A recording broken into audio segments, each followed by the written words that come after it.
Hey, what's up, guys? It's Justin with Diamond King Baseball Training. Back at you again with another quick little rant that I wanted to put together on another question I get asked often. A lot of people got opinions on this.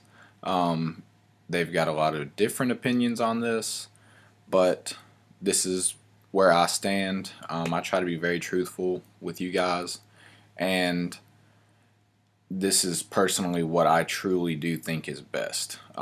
If you like it, great. Take it and run with it. If you don't agree with me, that's fine too. It's just my opinion. I'm sure anybody's got a million reasons for whatever they believe in. So here we go. A ton of people ask me about travel ball.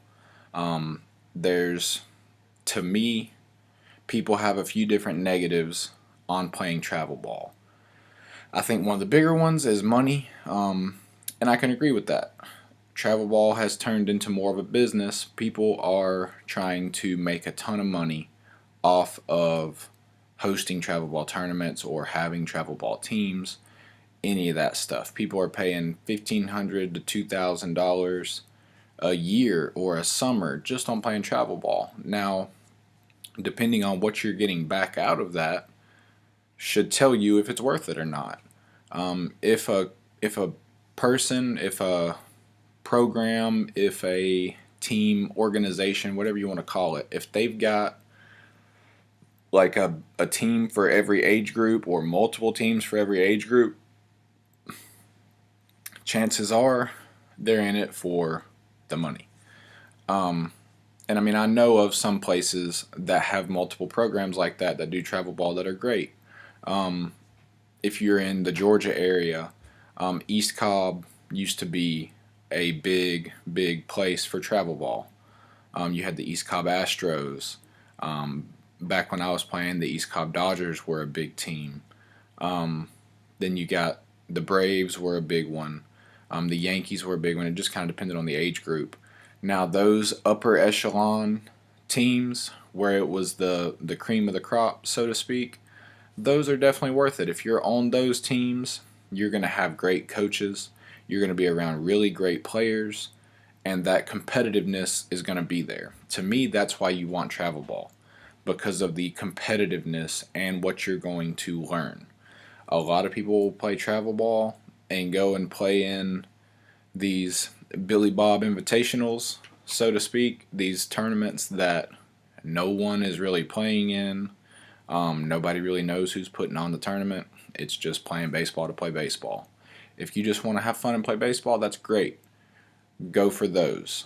If you're really trying to develop yourself and get better year after year, you need to get around competition that is better than you.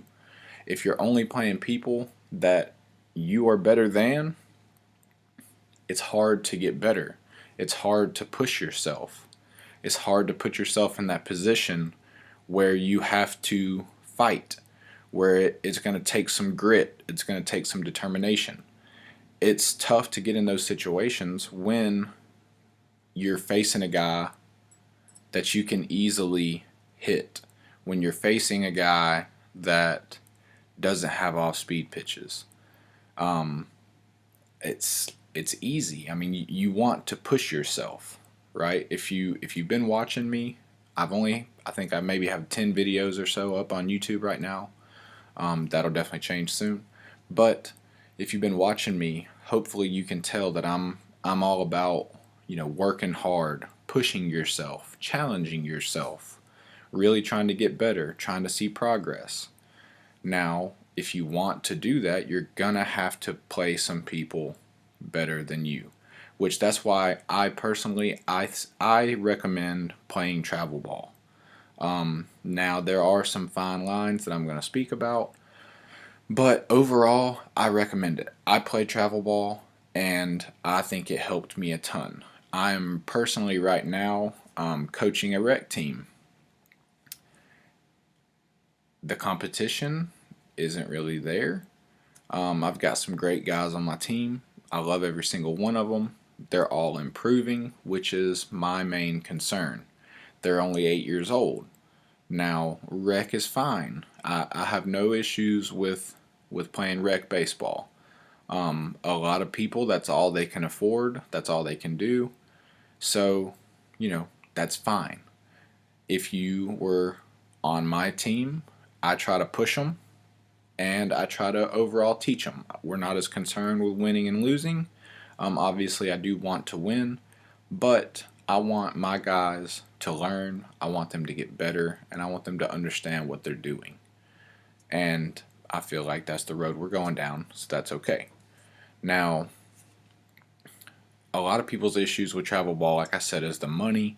And another issue people have is they think that they're playing too many games, too much baseball. They don't want to burn their son out. I understand that.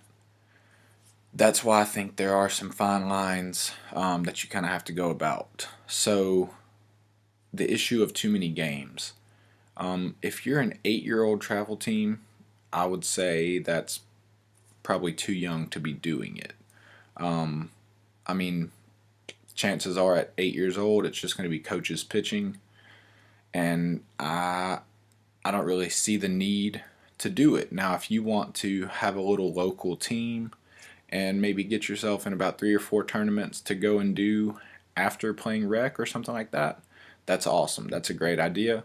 I would recommend it. If you're trying to go out there and play 10 or 15 tournaments with an 8-year-old, that might be a little too much, just depending on how your son or child is doing.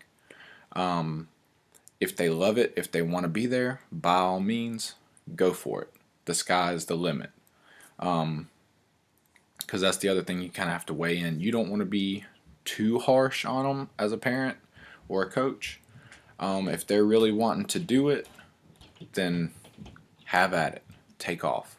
I know when I was that age, every day when my dad would come home from work, I had my glove, my bat, a ball, something, and I was trying to play catch or make him throw me ground balls or throw me pop-ups or pitch to me or something. Like, I loved it.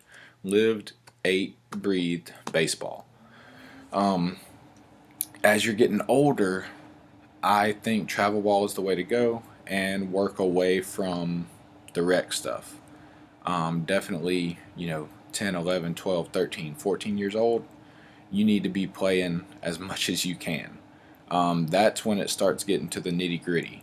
You're going to have to push yourself. There's going to be days you don't want to play. There's going to be days you don't want to practice. There's going to be days you just don't want to do it.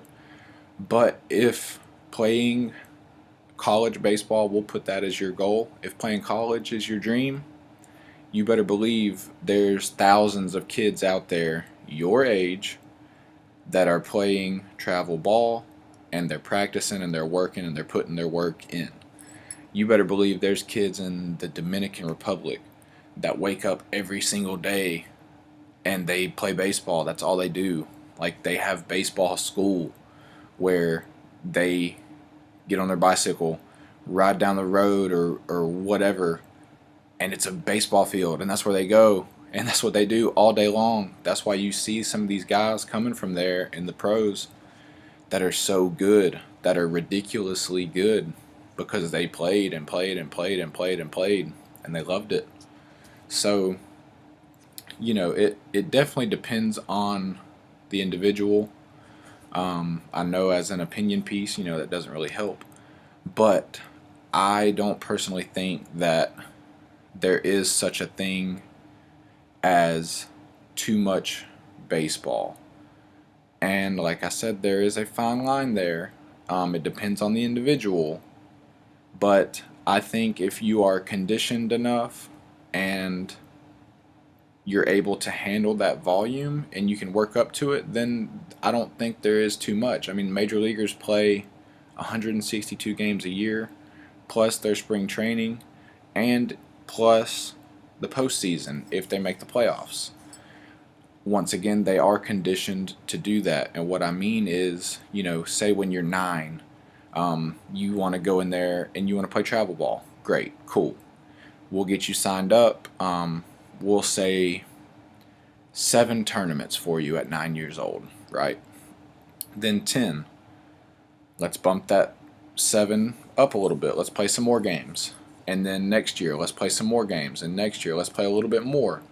And over time you're building up that conditioning, and then also in the off season you're still getting your work in because you're trying to get better, right?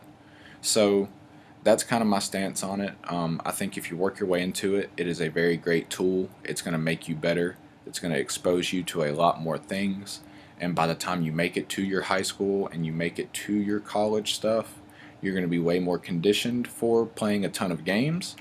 You're also going to have faced a lot of different pitching, or if you're a pitcher, you're going to have faced a lot of different hitters.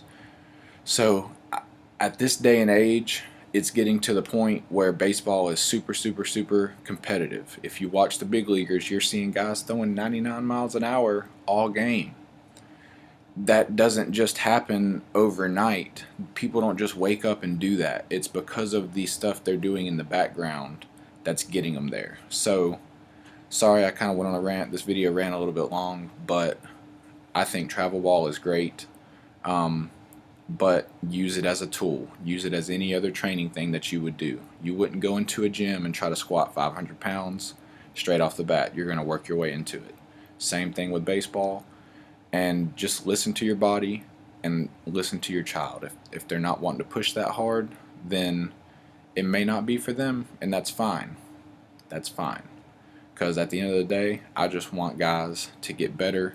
I want to give people what I didn't have when I was coming up. And like I said, I played travel ball, but I didn't take this mentality to it. I could have played more. There were summers in high school that I didn't even play. I didn't want to play summer ball. I didn't want to do it. And looking back on it, I regret it.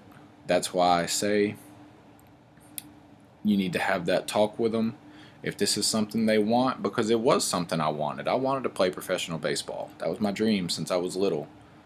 And I let myself down by not pushing. Sometimes it takes that push. Alright? So y'all keep watching. Comment below. Tell me what you guys want to see. Y'all have a great day.